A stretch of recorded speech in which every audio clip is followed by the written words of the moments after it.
નમસ્કાર મિત્રો, સૌનું સ્વાગત છે SYBA ના મુખ્ય ગુજરાતીના પેપરમાં.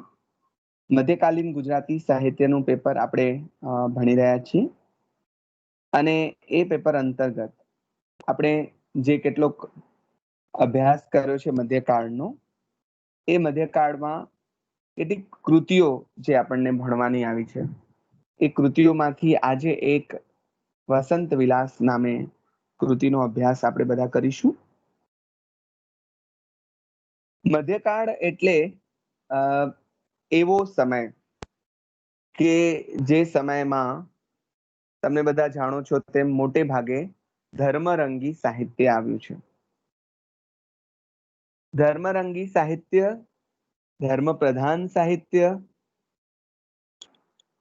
મુનશી જેવાએ તો જેના ઉપર એવો પ્રહાર કરીને એમ કહ્યું કે મધ્યકાળમાં જીવનનું તો કચ્ચરિયું કરી દેવામાં આવ્યું છે, એવો પ્રહાર પણ એમણે કર્યો. અને ઘણાને એવું લાગે છે કે મધ્યકાળમાં માત્ર ને માત્ર ધર્મની જ વાત આવે છે, ધર્મ સિવાયની વાત ક્યાંય આવતી નથી, એવી વાત જે બધાને લાગે છે. એમાં એક અપવાદ રૂપ કહી શકાય એવી કૃતિની આજે આપણે વાત કરવાની છે, જેનું નામ છે વસંત વિલાસ. વસંત વિલાસ નામ ઉપરથી જ તમને ખ્યાલ આવશે. મેં તમને કહ્યું તેમ મધ્યકાળ ઉપરનો જે આરોપ છે કે એમાં ધર્મ પ્રધાન સાહિત્ય જ મોટે ભાગે રચાયું છે. શૃંગાર એ કવિતાનો મુખ્ય વિષય પહેલેથી રહ્યો છે, સંસ્કૃત કાળથી. અને મધ્યકાળમાં એ નથી બહુ ખેડાયો એ વિષય. એનું કારણ મધ્યકાળનો સમય છે અને મધ્યકાળની પરિસ્થિતિ છે. જ્યારે વિધર્મીઓનું શાસન હોય, પોતાનો ધર્મ બચાવવાની એક વિડંબણા બધાને એમાંથી એ બધા પસાર થતા હોય લોકો, બીજા પણ ઘણા બધા પ્રશ્નો હોય, એની વચ્ચે શૃંગાર એ ન સૂજે સ્વાભાવિક રીતે એવી ઘટના છે. તો એની વચ્ચે આપણને એક વિશિષ્ટ કૃતિ મળે છે, તેનું નામ છે વસંત વિલાસ. હવે તમે કહેશો કે સાહેબ એના સર્જક કોણ છે? તો હું કહીશ કે એ સર્જક તો આપણને ખબર નથી. તમે કહેશો એવું તો કેમ ચાલે, સર્જક કોણ છે એ તો આપણને ખબર હોવી જોઈએ ને. તો એનું કારણ એ છે કે વસંત વિલાસ એ કૃતિ કોણે રચી એનો સંદર્ભ, એનો ઉલ્લેખ એ કૃતિમાં પણ નથી. કારણ કે મધ્યકાળ જેવો સમય મર્યાદાનો સમય, ધર્મ પ્રધાનતાનો સમય, અને એવો સમય જેમાં સામાજિક પણ ઘણી બધી મર્યાદાઓ હોય. પ્રેમ અને શૃંગાર એ એની વાત છડેચોક બધાની વચ્ચે જાહેરમાં ન થઈ શકે, બહુ અંગત વાત કહેવાય. અને એવી કોઈ કૃતિ કોઈ સર્જક કરે કે જેમાં ખુલ્લો શૃંગાર ગાવામાં આવ્યો હોય, આ શૃંગાર રસ પ્રધાન કૃતિ છે, તો એમાં ખુલ્લો શૃંગાર જેમાં ગાવામાં આવ્યો હોય એવી કૃતિનો સર્જક કૃતિ તો સર્જે છે, પણ પોતાનું નામ લખવાનો સંકોચ કરે છે. કેમ નામ લખવામાં સંકોચ કરે છે? કારણ કે એ જાણે છે કે આ જે સમાજ છે એ કદાચ આ કૃતિને એ રીતે સ્વીકારી શકશે કે કેમ, એ પ્રશ્ન છે. એટલે એના કવિએ, કેટલાક સંશોધકોએ અછડતા ઉલ્લેખોથી કેટલાક કવિઓની કલ્પના કરી છે કે આની હોઈ શકે, આની હોઈ શકે, આની હોઈ શકે, એવા અનુમાન થયા છે. પણ હજી સુધી એવું સ્પષ્ટ નથી થઈ શક્યું કે વસંત વિલાસ એ કોની કૃતિ છે. વસંત વિલાસનું જે સાહિત્ય સ્વરૂપ છે એ ફાગુનું સાહિત્ય સ્વરૂપ છે. ફાગુનું સાહિત્ય સ્વરૂપ આપણે બધા ભણી ગયા છીએ એટલે આપણને ખ્યાલ છે કે એમાં વસંત ઋતુનું વર્ણન હોય, અને વસંત ઋતુના આગમન થકી નાયક નાયિકાના ચિત્ત ઉપર એની જે અસર થાય છે, સ્ત્રી પુરુષના ચિત્ત ઉપર વસંત જે રીતે ઉદ્દીપન વિભાવ બનીને આવે છે, એટલે કે રાગ, કામ આદિ જે ભાવનાઓ છે મનુષ્યના ચિત્તમાં, એને જે રીતે એ ઉદ્દીપ્ત કરે છે, એટલે કે જગાડે છે. અને વ્યક્તિને જે રીતે કામાસક્ત કરે છે, પ્રેમાસક્ત કરે છે, શૃંગાર રસ તરબોળ કરે છે, એ રીતે આ ઋતુનો પ્રભાવ, આપણે ત્યાં એક સરસ કૃતિ છે વસંત વિજય, કાંતનું ખંડકાવ્ય છે અને પાંડુ અને માદ્રીની એમાં કથા છે. એમાં પણ આ જ વિષય છે, પણ એ ફાગુ નથી અલબત્ત, એ ખંડકાવ્ય છે, પંડિત યુગમાં લખાયેલું ખંડકાવ્ય. પણ વસંત કઈ રીતે પ્રભાવક બની શકે અને કઈ રીતે વ્યક્તિ ઉપર હાવી થઈ શકે. પાંડુને શાપ છે કે તમે તમારી પત્ની સાથે શરીર સંબંધે જોડાશો તો તમારું તત્કાળ મૃત્યુ થશે, એટલે બચવા માટે જંગલમાં જતા રહ્યા છે અને એના પત્ની માદ્રી એની સેવા માટે આવ્યા છે. વસંત ઋતુનું આગમન થાય છે અને એ આસપાસનું વાતાવરણ, ફૂલો, પવન અને એની જે માદકતા છે એ પાંડુમાં કામનો ભાવ જગાડે છે, રતિનો ભાવ જગાડે છે. અને એનાથી એને ખબર છે કે આ જો થયું તો હું મૃત્યુ પામીશ, એટલે ભાગે છે. પણ આખરે જે થવાનું હોય છે તે થઈને રહે છે અને પાંડુનું મૃત્યુ થાય છે. પાંડુનો નિહાર અને વસંતનો વિજય. આવી વસંત ઋતુ જેના કેન્દ્રમાં હોય એ ફાગુ છે. અને જૈનોએ પણ ખૂબ બધા ફાગુ લખ્યા છે. સુલીભદ્ર અને કોશાના જીવન ઉપર પણ ફાગુ લખાયા છે. એમાં વિશેષતા એ છે કે એમાં વસંતને બદલે કેટલાકમાં વર્ષા ઋતુનું વર્ણન પણ છે. બધા જ ફાગુઓમાં વસંત વિલાસ જે છે એ ઘણી બધી રીતે વિશિષ્ટ કહી શકાય, ન્યારો એવો ફાગુ છે. એનો કથા વસ્તુ છે એ કથા વસ્તુ જેવું તો બહુ વિશેષ છે નહીં, પણ અન્ય ફાગુઓની જેમ એ ધાર્મિક નથી. જૈન ધર્મનું પણ એનું કથાનક નથી. એવું બીજું એક ફાગુ નારાયણ ફાગુ પણ મળે છે જે જૈનેતર કવિએ લખ્યું હોય, પણ આ તો બિલકુલ અધાર્મિક ફાગુ છે એવું પણ કેટલાક વિવેચકો લખે છે. એટલે કે ધર્મ તત્વ સાથે જેને સીધો સંબંધ નથી એવો ફાગુ છે. એનો કરતા કોણ છે એ કોઈને ખબર નથી. મોટે ભાગે જૈનેતર કવિ હોવાની શક્યતા એટલા માટે છે કે જૈન કવિઓ મોટે ભાગે સાધુ સંતો હતા અને એ તો વૈરાગ્યનું મૂલ્ય કરનારા કવિઓ હતા. એટલે આ પ્રકારનું શૃંગાર રસનું ગાન કરતી કવિતા, આ પ્રકારની એ જૈન કવિ ન આપે એવી એક શક્યતા આપણે વિચારી શકીએ. ન જ આપે એવા જકાર સાથે આપણે વાત ન કરી શકીએ, પણ એક જનરલ સંભવિતતાની વાત આપણે કરી રહ્યા છીએ. એટલે વસંત વિલાસ એ મોટે ભાગે જૈનેતર કવિઓની રચના હોય એવી માન્યતા પ્રવર્તે છે.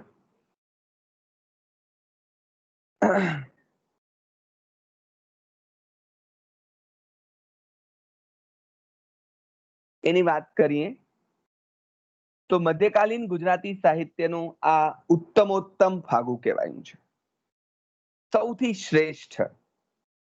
એની રચના 14મા શતકમાં ના આરંભમાં થઈ હોવાનું મનાય છે. એટલે જુઓ, હજી બધું સ્પષ્ટ નથી, ઘણું બધું અસ્પષ્ટ છે, કારણ કે એના આધારે પછી કવિની ખબર પડે ને કવિના એટલે એને એનો સમાજ ત્યારે સ્વીકારે કે કેમ. એટલે કવિએ કેટલું બધું અજ્ઞાત રાખ્યું છે. અજ્ઞાત કવિ છે. અજ્ઞાત એટલે અજ્ઞાત કવિનું નામ નથી. ઘણીવાર આપણે એવી ભૂલ કરી દઈએ છીએ કે આપણે એમ થાય કે અજ્ઞાત એટલે જ્ઞાત એટલે જાણીતું, અજ્ઞાત જે જાણીતું નથી તે અજાણ્યું.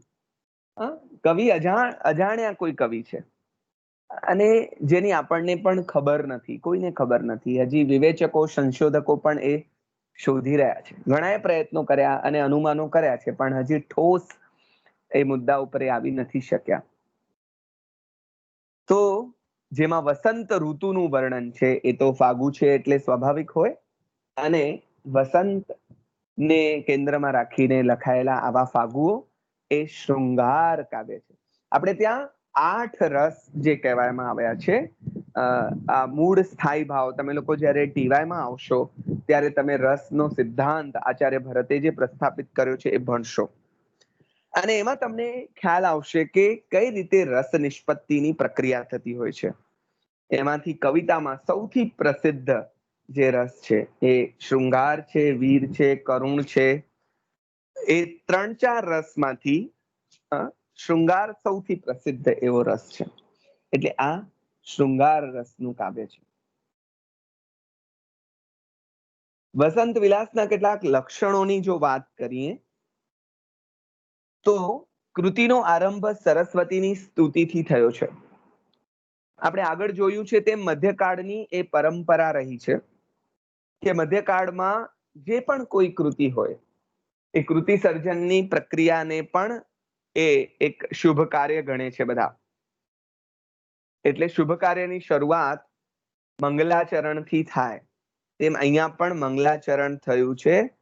એ મંગલાચરણ છે સરસ્વતીની સ્તુતિનું.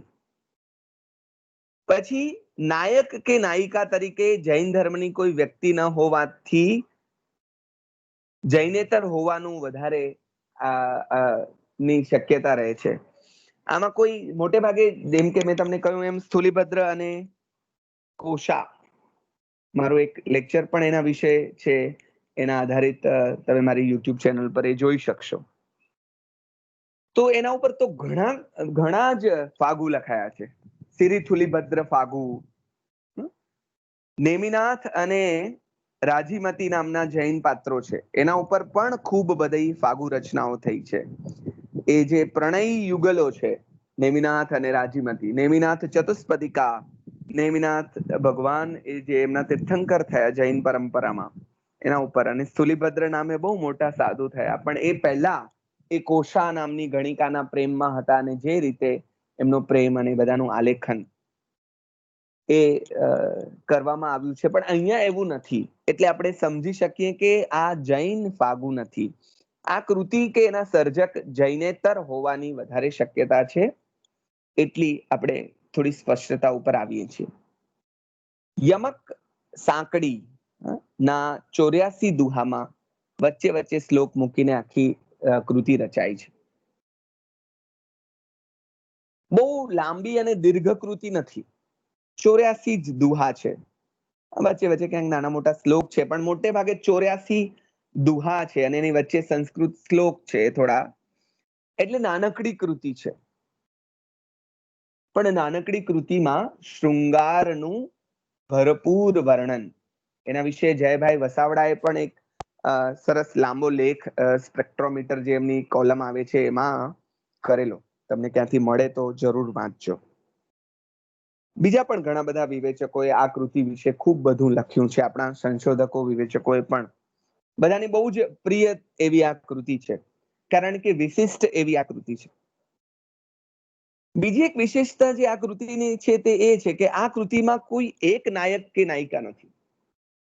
there is no a single hero and heroine, જેમ આપણા ફિલ્મોમાં હોય છે એવી રીતે. આ સેન્સમાં પણ, આ અર્થમાં પણ આ કૃતિ જે છે એ વિશિષ્ટ છે. there are so many heroes and so many heroines. જૂથ છે, ટોળું છે નાયકોનું, એટલે કે યુવાનોનું અને યુવતીઓનું, યુગલોનું. આપણે જોડકા જેને કહીએ યુગલ, કપલ્સ, એ કપલ્સના જોડકાની ના ટોળાની અહીંયા વાત છે. એટલે સામાન્ય રીતે તમે જુઓ, શૃંગાર અને એમાં પણ સ્ત્રી પુરુષના સંબંધનું જે આલેખન હોય એ કોઈ બે સ્ત્રી પુરુષના સંબંધનું આલેખન થાય એ બહુ સ્વાભાવિક પણ આપણને કદાચ લાગે. પણ ગ્રુપમાં એક સાથે આટલા બધા સ્ત્રી પુરુષો પ્રેમ ક્રીડા કરતા હોય, જાહેરમાં એક સાથે આટલા બધા યુગલો રતિનો ભાવ વ્યક્ત કરતા હોય, એ માટેના જે કઈ શારીરિક ચેષ્ટાઓ કરતા હોય, તો આપણને બહુ જ નવાઈ લાગે આ ભારતીય પરંપરાની ના સંદર્ભમાં. ફોરેનમાં તમે આવું કલ્પી શકો, અને એવું આપણે જોઈ પણ શકીએ. પણ આપણા ભારતીય પરંપરામાં આપણી આ પ્રકારના દ્રશ્યો આપણે કલ્પવા પણ થોડા વિચિત્ર લાગે એવા છે. કારણ કે આપણે સ્ત્રી પુરુષ સહસંબંધને બહુ જ અંગત એવું એક સામાજિક ઢાંચો આપણે આપ્યો છે. એની અનિવાર્યતા આપણે સ્વીકારી છે એટલે આપણે ત્યાં લગ્ન વ્યવસ્થા છે. ભારતીય સમાજ વ્યવસ્થામાં લગ્ન વ્યવસ્થા એના માટે જ છે કે સ્ત્રી પુરુષનું સાહચર્ય અનિવાર્ય છે અને એના થકી જ આ સમગ્ર સૃષ્ટિ અને સંસારને જે આપણે કહીએ છીએ ચાલે છે. એ બંને વચ્ચેના શારીરિક સંબંધોનો પણ આપણે ત્યાં સ્વીકાર છે, બહુ જ પ્રેમથી. પણ આટલી ઉઘાડી રીતે, આટલી ખુલ્લી રીતે, આટલી બોલ્ડ રીતે જે આ કૃતિમાં આલેખાયો છે એ આપણી સંસ્કૃતિથી ઘણા આગળની વાત છે. સો ઇટ ઇઝ આ એક બહુ જબરદસ્ત પ્રયોગ. આપણે એને સારો કે નરસો એવું નથી કહેતા, એવું આપણે કહેવાનો કોઈ અધિકાર પણ નથી. એમણે કર્યું એ સારું કર્યું પણ કે નરસું કર્યું એ આપણો સબ્જેક્ટ નથી. This is not our subject anyhow. But what we have to discuss is કે આવી એક હિંમત કોઈ સર્જક કરી શકે, આવું આલેખન કોઈ એક સર્જક કરી શકે, એવા સમયમાં આવી કૃતિ હમણાંના સર્જકોને લખવી હોય તો પણ એને પ્રશ્ન થાય. એવી કૃતિ મધ્યકાળનો કોઈ કવિ ધર્મ સંપ્રદાયથી ઘેરાયેલા સમાજમાં અને એવા સમયમાં કરે છે, ત્યારે it is most important thing for us કે આ થોડી આધુનિક, થોડી નવી, થોડી જુદા પ્રકારની, થોડી નહીં ઘણી જુદા પ્રકારની કૃતિ છે. સંસારનો રસ માણતા અનેક યુવાન યુગલનો વસંત વિહાર અહીં કવિએ રસિક બાનીમાં નિરૂપ્યો છે. There are so many couples. They are having fun. આપણે અંગ્રેજીમાં કહીએ તો they are enjoying their એ લોકો સ્ત્રી પુરુષ સાથે એકબીજાનો સહવાસ માણી રહ્યા છે, એમ કહેશો તો પણ ખોટું નથી, અને જાહેરમાં માણી રહ્યા છે. તો it is a quite challenging job for that poet even. એના માટે પણ આ વાત બહુ રજૂ કરવી, આલેખવી, એ વિચાર કરવો અને એની કૃતિ તરીકે મૂકવી બહુ મોટી વાત કહી શકાય. આખું એ કાવ્ય 3 વિભાગમાં વહેંચાય છે. કયા 3 વિભાગ? 3 parts of poetry. First is વસંત ઋતુની ઉદ્દીપક સામગ્રી. હવે વસંત ઋતુની ઉદ્દીપક સામગ્રી, ઉદ્દીપક એટલે શું? ઉદ્દીપક એટલે તમારા ભાવને ઉદ્દીપ્ત કરનારી. ઉદ્દીપ્ત કરનારી એટલે જગાડનારી, તમારા ઇન ધ સેન્સ માનવ માત્રના ભાવને. દાખલા તરીકે ક્રોધનો ભાવ આપણા ચિત્તની અંદર છે, પણ હમણાં હું કઈ એલફેલ બોલવા માંડું એટલે તરત તમારો જે ગુસ્સો છે, ક્રોધ છે, એ તરત બહાર આવશે. તો મારું એલફેલ બોલવું એ તમારા ક્રોધના ભાવને ઉદ્દીપ્ત કરનારી બાબત બની રહી. તમારી અંદર ખૂબ વહાલ, ખૂબ પ્રેમ છે, પણ કોઈ નાનકડું રમતું બાળક તમારી સામે આવશે ત્યારે તમારો એ જે વહાલનો ભાવ છે, જે પ્રેમનો ભાવ છે, એ તરત વહી આવશે, તરત બહાર આવશે. એટલે બાળક જે છે એ તમારા ભાવ માટે અથવા એનું રૂપાળું હોવું, એનું ગોળમટોળ હોવું, એનો રમતિયાળ હોવું, આ બધું તમારા માટે ઉદ્દીપક ઘટના છે. તમારી અંદર કરુણા છે, ખૂબ દયા છે, ખૂબ લાગણી છે બધા માટે, પણ એ આમ ફટ્ટ દેતા ને કઈ કારણ વગર, નિમિત્ત વગર બહાર નથી આવતી. એટલે આપણે ત્યાં ઉદ્દીપન માટેના 2 તમે આવતા વર્ષે પ્રકારો ભણશો. એક ઉદ્દીપનમાં આલંબન વિભાવ અને ઉદ્દીપન વિભાવ. એમાં આલંબન એટલે જે પાત્ર જેના થકી તમને ભાવ જાગે, એ જેના ખભે આખી જવાબદારી હોય છે ભાવ વહાવવાની. અને ઉદ્દીપન વિભાવ એટલે એમાં જે સહાયક બને તે. દાખલા તરીકે પ્રેમનો રતિનો ભાવ જાગ્યો છે, પણ આસપાસનું વાતાવરણ, આસપાસની પ્રકૃતિ, એકાંત, આજુબાજુનો માહોલ, સખીઓની મશ્કરી, પક્ષીઓના કલરવ, ફૂલોની સુગંધ, આ જેને તમે રોમેન્ટિક માહોલ કહો છો અત્યારની ભાષામાં, એ જે છે એ ઉદ્દીપક સામગ્રી છે. તો અહીંયા સૌથી પહેલા એવી ઉદ્દીપક સામગ્રીનું વર્ણન, વસંત ઋતુ પોતે જ ઉદ્દીપક તત્વ છે, જે આપણી અંદર આવી ભાવનાઓ, માણસ માત્રની અંદર એવી ભાવનાઓને જાગૃત કરે છે. તો પહેલો જે હિસ્સો છે એ વસંત ઋતુના આલેખનનો હિસ્સો છે, કે જેમાં એટલી સુંદર રીતે, મનમોહક રીતે વસંત ઋતુનું આલેખન થાય છે.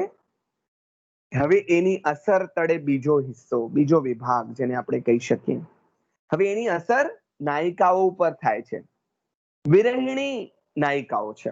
સૌથી પહેલા વિરહિણી એટલે કે જેના પ્રિયતમ પતિ જે આપણે કલ્પીએ તે એની પાસે નથી એવી નાયિકાઓ.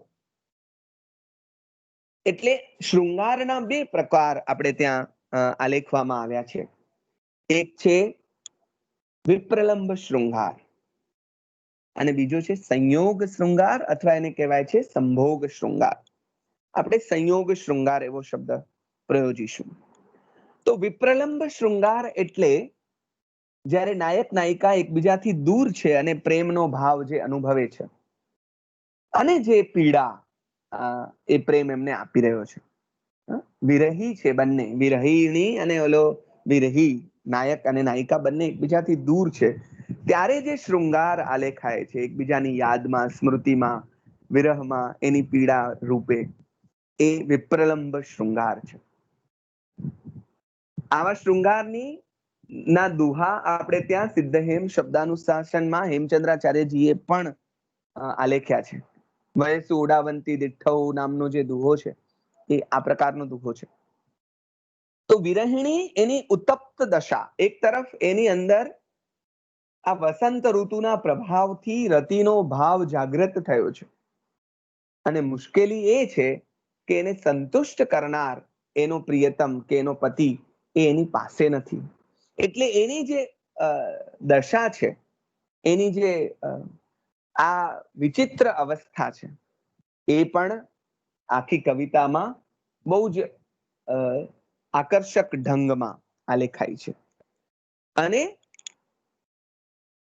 આ જે ભાવદશા છે એક સ્ત્રીની, વિરહિણી સ્ત્રીની, કામાસક્ત થયેલી વિરહિણી સ્ત્રીની, જેની ભાવનાઓ ઉદીપ્ત થઈ છે, જાગૃત થઈ છે, એવી સ્ત્રીની ભાવનાને આલેખતી વાત, એની દશા, પછી એની ચેષ્ટાઓ શું કરે છે, કેવા કેવા ઉપાલંબ કરે છે, કેવું કેવું વિચારે છે, કેવી કેવી રીતે પોતાના ભાવને વ્યક્ત કરે છે, એની આખી વાત એમાં આવે છે.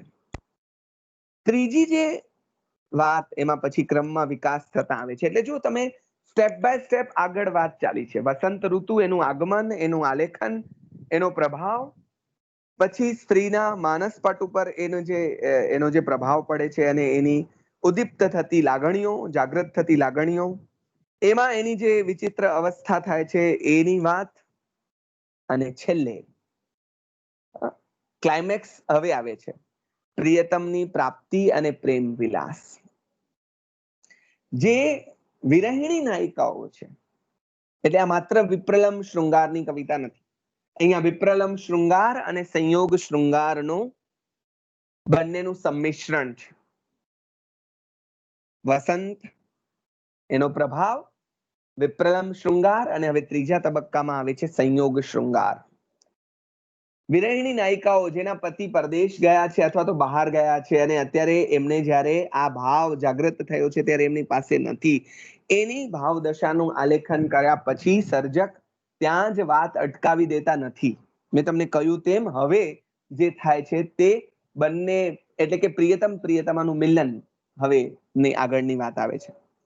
અને મિલન, અને પછી એ મિલન પછીની જે ક્ષણો છે જેને આપણે સંયોગ શૃંગાર કહીએ છીએ, બંનેમાં આ ભાવની જાગૃતિ અને એના સંતોષ અર્થે બંનેનું થતું મિલન એ વસંત વિલાસની મુખ્ય હિસ્સો એનો જે છે એને વર્ણવે છે. પણ ધ મેઇન થિંગ ઇઝ, અહીંયા એક નાયક અને એક નાયિકા નથી. એક નાયક, આટલી બધી નાયિકાઓ અને આટલા બધા નાયક, જાણે કોઈ એક ફૂલવાડીમાં આખું દ્રશ્ય જે ખડું કરવામાં આવ્યું છે તે. એના માટે વસંત વાટિકા જેવી કોઈ વાટિકા, અને એમાં વિરહિણી, એમાં વસંત ઋતુ, ફૂલોનું ખીલવું, ભ્રમરોનું ગુંજન, આસપાસની પ્રકૃતિ, એનું સૌંદર્ય, મનમોહક અને માદક વાતાવરણ, નાયિકાઓની ઉદ્દીપ્ત થતી કામદશા અને પછી એમના પતિનું આવવું, એમનું મિલન અને બંને વચ્ચે થતી ચેષ્ટાઓ અને એમાં પ્રેમની અભિવ્યક્તિ. તો એ આખી કૃતિનો મુખ્ય કથા, એટલે અહીંયા કથા નથી, there is no plot, અહીંયા કોઈ એવી લાંબી કથા નથી, પણ આ જે છે શૃંગાર પ્રચુર વર્ણન એ કૃતિનો મુખ્ય ભાગ છે. પ્રારંભમાં વસંત ઋતુનું વર્ણન જે આવે છે એનું એક ઉદાહરણ આપણે જોઈએ. વસંત તણા ગુણ ગહ ગહ્યા મહમહ્યા સવી સહકાર માનિની જનમન ક્ષોભન શોભન વાઉલાવાઈ નિધુવન કેલી કલામય કામીય અંગી સુહાઈ કલિયા તોરણ સુંદર વંદર વાલી વિશાલ. વસંત, હવે જો ભાષા જોઈને તમને ખ્યાલ નહીં આવે, કારણ કે આપણે આ ભાષાથી બહુ પરિચિત નથી. આપણી જ ગુજરાતી ભાષા હોવા છતાં જૂની ગુજરાતી ભાષા છે, એટલે આપણે એનાથી એટલા બધા પરિચિત નથી. વસંત તણા ગુણ ગાય છે, ગહે ગહ્યા મહમહ્યા સવી સહકાર માનિની જનમન ક્ષોભન, માનિની વાત આવે છે અહીંયા, મન મોહી લે એવી. પણ વસંત ઋતુઓનો રાજા જેને કહેવામાં આવે છે, વર્ષાને રાણી કહેવામાં આવે છે, અને વસંત ઋતુનો રાજા છે, સૌથી પ્રભાવક અને એવી ઋતુ છે. આપણે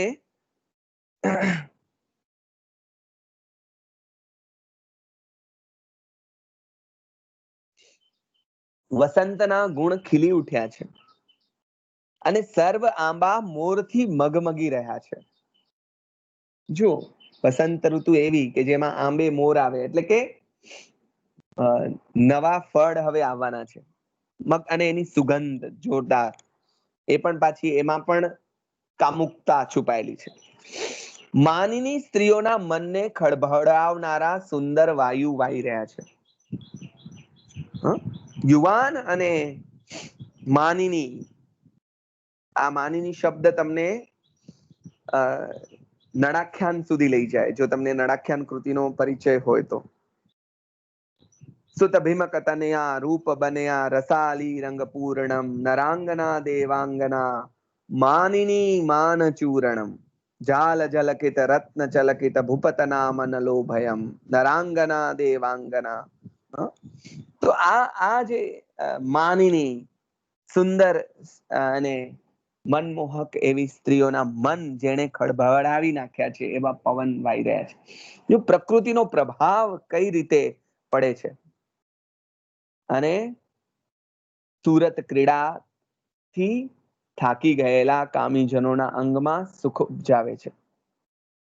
વનના કેળની કુટીરો, મંડપોની લાંબી હાર, અને ત્યાં સુંદર તળિયા તોરણ બાંધ્યા છે, અને વૃક્ષોના પાંદડાની વિશાળ માળાઓ બનાવી છે. તમે એક સુંદર વાટિકાનું કલ્પના ચિત્ર તમારી આંખ સામે દોરી શકો છો, જે કવિએ આપણને દોરીને બતાવ્યું છે. તો આવા વાતાવરણમાં જ્યારે દરેકની પાસે પોતાનો પ્રિયતમ છે, એવી વખતે એક વિરહિણી એકલી છે, અને એનું વર્ણન કવિ આ ફાગુ કાવ્યમાં કરે છે. મોટા ભાગની નાયિકાઓ અને એના નાયક, હવે એમાં એક સ્ત્રી એકલી છે, એના વિપ્રલંબ શૃંગારનું વર્ણન કવિ કરે છે. તેના હૃદય પરનો હાર ભારરૂપ તેને લાગે છે. પ્રિયતમ ન હોવું એટલે શું? જ્યારે ઉર્મિલા ની રજા લેવા માટે ગયા છે ભરત, સોરી માફ કરજો, લક્ષ્મણ, કે હું મારા ભાઈ ભાભી સાથે જંગલમાં જાઉં છું, ત્યારે ઉર્મિલા કહે છે કે તો હું પણ આવું છું. અને લક્ષ્મણ એમ કે છે કે ના ત્યાં તો જંગલમાં આમ હશે, આવી તકલીફો હશે, આમ છે તેમ છે, તમે અહીં રહો મહેલમાં શાંતિથી. મૂળ એમને એમ છે કે ક્યાંય ભાઈ ભાભીની સેવામાં કચાશ ન રહી જાય, એટલે મારી પત્ની સાથે હોય ને ક્યાંક હું એ બે ક્ષણ પણ એમની સાથે ગાળું અને અહીંયા ન રહી શકું. તો એટલે આ ભ્રાતૃપ્રેમની પરાકાષ્ઠા છે. પણ મારે જે કહેવું છે એ બીજું છે. ઉર્મિલાનો જે જવાબ છે, તમારા સહવાસે તો વનવાસે સેલ છે, ને તમારા વિના શૂન્ય વન રાજમહેલ છે. અરે તમે કેવી વાત કરો છો? તમારો જો સહવાસ હોય તો વનવાસ પણ મારે મન સહેલ છે, અને તમે જો ન હો તો અહીંયા શૂન્ય વન રાજમહેલ છે. ધ ઇમ્પોર્ટન્ટ થિંગ ઇઝ ટુગેધરનેસ. તમારો સહવાસ, તમારું સાથે હોવું એ મારા માટે અગત્યનું છે. આ નાયિકા જ્યારે બીજા નાયક નાયિકાને સાથે જુએ છે, પ્રેમાલાપ કરતા જુએ છે, અને એનો નાયક, એનો પ્રિયતમ, એનો પતિ સાથે નથી, ત્યારે એને પોતાની છાતી પરનો હાર પણ ભારરૂપ લાગે છે. શૃંગાર અંગાર સમાન લાગે છે, બાળે છે એને, કારણ કે એને સંતોષનાર એનો પ્રિયતમ છે ને. ચંદન ચિત્તને હારી શકતું નથી. જે ટાઢક આપનારું તત્વ છે એ એને બાળનારું લાગે છે. ચંદ્ર એને મનોહર લાગતો નથી, અને એટલામાં જ નાયિકાને શુભ શુકન થાય છે. કેટલાક શુભ શુકન થાય છે. આ પાછી આપણી ભારતીય માન્યતાઓ કે શુકન અપશુકન, એમાં પણ જ્યારે કામાસક્ત થયેલી નાયિકા છે ત્યારે તો એ, અને સ્ત્રીઓમાં વધારે માન્યતાઓ હોય શુકન અપશુકનની, એ લોકો પુરુષો પણ માને, પણ એ વિરહ સહુ ભાગલૌ કાગલૌ કુરલતૌ પેશી વાયસના વાયસ વયસુ ઉડાવંતી દિઠ્ઠૌ, મેં તમને કહ્યું એમ. વાયસ એટલે કાગડો. વાયસના ગુણ વર્ણયે અરણયે ત્યજીએ વિશેષી. કાગડાને બોલતો જોવે છે અને એનો બધો વિરહ ભાગી જાય છે. એને એમ થાય છે કે અમુક સમયે કાગડું બોલે એને આપણે શુકન કહીએ છીએ, એટલે એને એમ થાય છે કે અરે વાહ, આ તો સારું શુકન થયું. અને આમની બધા પાસે જેમ પ્રિયતમ છે તેમ મારો પતિ પણ હમણાં જ આવશે. પ્રિયતમ અને પતિ એનો જે છે એ આવે પણ છે. અને આ કાવ્યમાં કવિએ સૂચક રીતે વિપ્રલંબ અને પછી સંયોગ શૃંગાર, એમ બેઉ શૃંગાર નિરૂપ્યા છે. બંને આવે છે અને બંનેનું જે રીતે મિલન થાય છે, એ મિલન પણ અહીંયા બહુ જ ઉત્તમોત્તમ રીતે કવિએ આલેખ્યું છે. ને પછી આખા ગ્રુપનું, આખા જૂથનો પ્રેમાલાપ અહીંયા આલેખાય છે, એના પહેલા પણ અને પછી પણ. તો કાવ્યના ચરણના ખંડને જોડતી યમક સાંકડી તેમજ વર્ણ સગાઈ જેવા શબ્દાલંકાર, રૂપક ઉત્પ્રેક્ષા અને અન્ય ઉક્તિ જેવા અલંકારોનો પણ અહીંયા ઉપયોગ થયો છે. બહુ મજા પડે એવા સરસ અલંકારો અહીંયા પ્રયોજાયા છે. ખાસ તો વર્ણ સગાઈ, રૂપક, ઉત્પ્રેક્ષા. શૃંગાર એ કાવ્યનો મુખ્ય રસ છે, આપણે બધા જાણીએ છીએ તેમ, આપણે આગળ પણ વાત કરી છે. આ શૃંગાર પ્રચુર કવિતા છે, શૃંગાર પ્રધાન કવિતા છે, બલકે શૃંગારના પર્યાય રૂપ કવિતા છે એમ કહીએ તો પણ ચાલે. શૃંગારના ઉદ્દીપન વિભાવ તરીકે કવિએ વસંતની પ્રકૃતિને નિરૂપી છે. એ આપણી પ્રણાલી પણ રહી છે. ઘણા બધા કવિઓએ સંસ્કૃત કાવ્યોમાં પણ આ વસંત ઋતુનું આલેખન, તમે જુઓ જ્યારે શકુંતલા અને દુષ્યંતનું મિલન થાય ત્યારે પણ પ્રકૃતિનું ખીલવું, એની સખીઓની મસ્કરી, વાતાવરણનું માદક પવન, આ તે પિતાની ગેરહાજરી, આ બધા ઉદ્દીપક વિભાવો છે.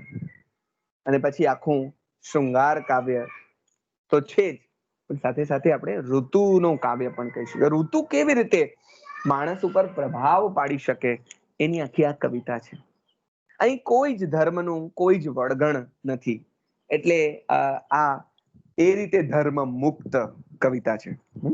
ધર્મ મુક્ત એ સંદર્ભમાં કે મધ્યકાળની કોઈ પણ કૃતિમાં મોટે ભાગે, જૈનોની કૃતિઓમાં પણ પહેલા ધારો કે આ પ્રકારનું કોઈ આલેખન આવે તો પણ એના જે સર્જક છે એ જૈન સાધુ કે મોટે ભાગે આચાર્ય હોય, એટલે એ આખરે તો વૈરાગ્યનું મૂલ્ય કરે, અને એ એની જગ્યાએ ઉચિત પણ છે. પણ અહીંયા તો એવી કોઈ જ વાત નથી. જીવનનો ઉલ્લાસ આમાં મુક્તપણે ગવાયો છે.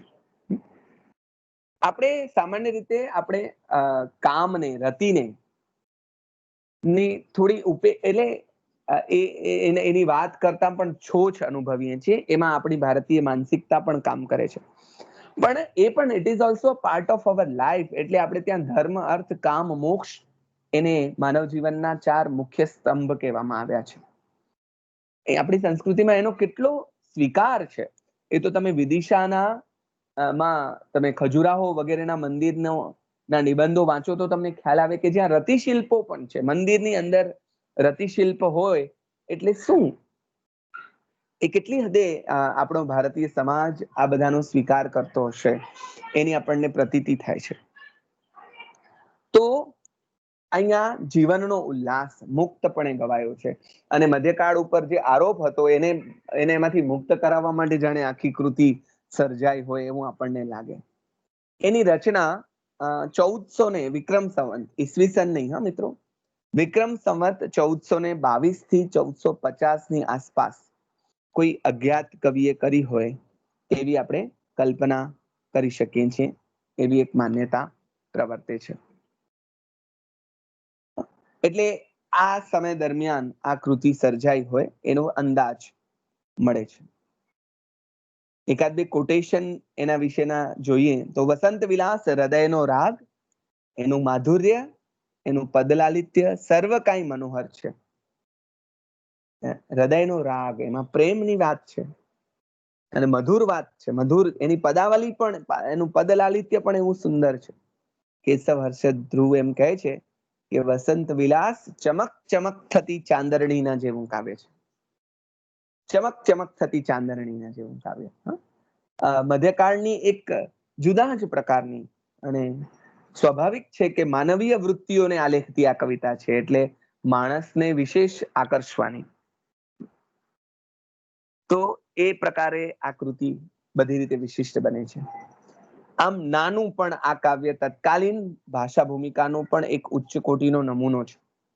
24 માત્રાના દોહરા અને રોડા છંદની ગૂંથણી વડે 84 કડીઓનું આ કાવ્ય વસંત ઋતુ આવતા પીયુની પ્રતીક્ષામાં સળગી રહેલી, જો આપણે ત્યાં એના માટે શબ્દ છે પ્રોષિત ભર્તૃકા, જેનો પ્રિયતમ એની સાથે, પતિ એનો સાથે નથી એવી પ્રોષિત ભર્તૃકા ની પીડા અને પ્રિયતમના આગમન અને બંનેના મિલનના વર્ણનનું જે કાવ્ય છે, બહુ જ મજા પડે એવું. તમે આખી કૃતિમાંથી પસાર થશો ત્યારે વિશેષ કરીને તમને ખ્યાલ આવશે એવી આ એક સરસ કૃતિ છે. તો આજે આપણે આ એક સરસ મજાની કૃતિનો પરિચય મેળવવાની થોડીક કોશિશ કરી છે, જેમાં અખંડ વસંતનો વિલાસ વર્ણવાયો છે. આરંભે એમાં વસંત ઋતુનું વર્ણન, પછી વિરહિણી નાયિકાનું, અને પછી પ્રિયતમ અને પ્રિયતમાના મિલન. સંસ્કૃતના શૃંગાર કવિ અમૃકનો કવિ ગૌત્રજ હોય એવું આપણને લાગે આ અજ્ઞાત કવિ, અને આ કાવ્યને વસંત લહરી, સૌંદર્ય લહરી કહી શકાય એટલું ઉત્તમ આ કાવ્ય છે. એમાં શબ્દાલંકાર, અર્થાલંકાર એ બધા તો છે જ. સમગ્ર કવિતામાં પ્રણય અને પ્રકૃતિ બે આપણને આમ સતત જકડી રાખે છે. મેં તમને કહ્યું તેમ કાંતનું ખંડ કાવ્ય વસંત વિજય પણ યાદ આવે છે. નાનાલાલનો વસંતોત્સવ, ઉમાશંકરની વસંત વર્ષા, આ બધા કરતા નિર્ભેળ પ્રેમ સૌંદર્યના કાવ્ય વિલાસ તરીકે એ થોડો વિશેષ બની જતી કૃતિ છે. વસંત વિલાસ એ પ્રાચીન ગુજરાતની તેની ગુજર ભાખાની કૃતિ છે, એટલે એમાં સંસ્કૃત કાવ્ય પ્રણાલીનો સરસ વિલાસ છે. કાલિદાસ, જગન્નાથ, અમૃક, જયદેવ આ બધા જેવી પદાવલી છે. અને કવિ હૃદય કે માનવ ઉરની પ્રેમ સૌંદર્યની જે સર્વસામાન્ય ભાવના છે, એની જે અનુભૂતિ છે, એની કલાત્મક અભિવ્યક્તિ આકૃતિમાં થઈ છે. તેનું કાવ્ય શિલ્પ, એનું કૃતિ સૌષ્ઠવ પણ એટલું જ પ્રશસ્ત છે. પંક્તિ એ પંક્તિની રસ ઘનતા મુગ્ધ કરે છે. વસંત વિલાસ સર્વાંગ સુંદર કાવ્ય છે, જેમાં વસંત વૈભવ, વિપ્રલંબ અને સંયોગ શૃંગાર આ બધું જ કાવ્યાત્મક રીતે વર્ણવાયું છે. એ જાણે પ્રાગ નરસિંહ યુગનું ભ્રમર ગીત છે. રાસ સહસ્ત્રપદી કે ચાતુર્યો છે. અન્યોક્તિ જગન્નાથની યાદ અપાવે એવું છે. વસંત વિલાસ કરતા અનંગ વિલાસ કે મદન વિલાસ એને કહેવું વધારે શૃંગાર શતક તરીકે એ આખું નિરૂપાયું છે. આવી એક કૃતિ માનવ મનના, માનવ ચિત્તના, માનવના ભાવને આલેખતી, એ સમયમાં લખાયેલી આવી એક કૃતિની આ ચર્ચા આપણે અહીંયા આજે પૂર્ણ કરીએ છીએ. મૂળ તો આ કૃતિનો અભ્યાસ તમે વિશેષ કરીને એની પંક્તિએ કરો ત્યારે વિશેષ પરિચય મેળવી શકીએ. આપણે એનો ટૂંક પરિચય મેળવવાની કોશિશ કરી છે. અહીંયા આપણી વાતને આપણે સંકેલીએ છીએ.